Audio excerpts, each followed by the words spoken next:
I want to talk to you about the fact that I'm trying to urge His Excellency Raila Odinga to focus on bigger battles and leave the smaller battles to the smaller people who needs to be in this picture, because Raila Odinga's what you call let's say stature is an international one at the moment.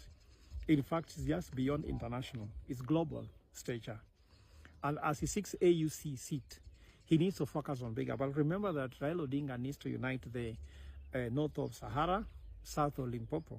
He has to unite the east, the west, the north, and the south. In this Africa where Raila is seeking AUC seat, I have done my research and found out that there's over 1,000, between 1,550 languages to 3,000 languages, which means actually communities. So those are over 3,000 communities in East Unite. Africa has 54 countries. Africa also has 4 main languages. The traditional African religion, we have Hinduism, we have Islam, we have Christianity. So these are all the complexities Raila needs to deal with, all the languages that are involved in Africa.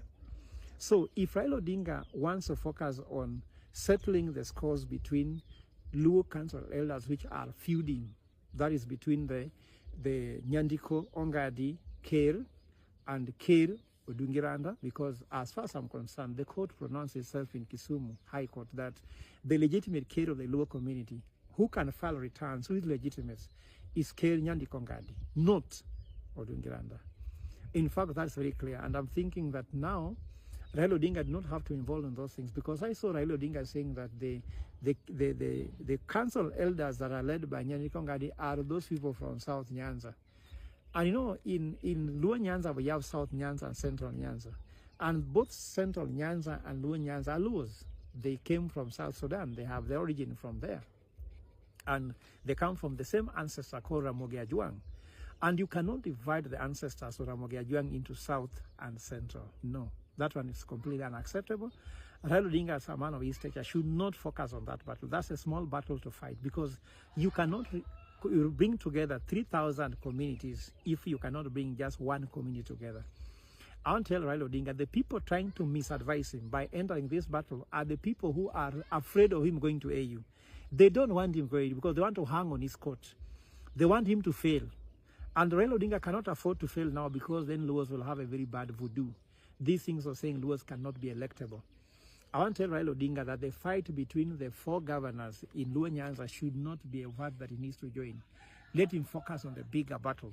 The bigger battle is to win the AU seat and unite Africa. He's the son of Africa, not the son of Luo only. He's not the son of Africa. He has surpassed the boundaries of tribalism. And he cannot actually be now sub-tribing. Sub-tribing is worse than actually tribing. Tribalism and sub-tribalism, sub-tribalism is worse. Luyas have faced this challenge where we talk about some Luyas, I don't know, Maragoli, I don't know what. We don't want to go into that. We want one united community, Luo, the Luo nation, that has always voted him and supported him to the last man. That voting bloc should be inherited by the next king, because Raila Odinga is the father of the Luo nation. But there's a king of the Luo nation. Just like Bob Marley was the father of reggae. He's the founder of the foundation of reggae. But you see, Lucky Dube is one who became the king of reggae, and he emerged after Bob Marley. So then the next king of Luo nation, which its time has now come to emerge, that king needs to find a solid community around him. Israel was divided for some time. Later, they united together under King Solomon. So even King David, after King David, there was a lot of division, but King Solomon united all the Israelites under one father, which is Israel. Israel, which is always the father of the nation. So I want to write Raila Odinga, do not fight this battle. Let the governors with the money they have to use the political influence. These governors have gotten their money from the fact that they became governors of different Luo community or different Luo regions. Let them not use that money to try to interfere with elders. They are calling these elders beggars. But when these elders were putting their hands on them to make them, let's say, the elders so that they can win these seats, they were actually taking blessing from them. And you know, if they gave you a blessing, then you go back to insult them as beggars. And they have not begged you, by the way. You are just saying they're beggars. If you tell them they are beggars, it's a curse.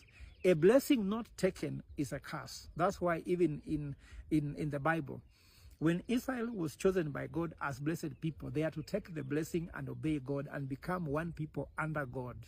And that will make them really united. Thank you.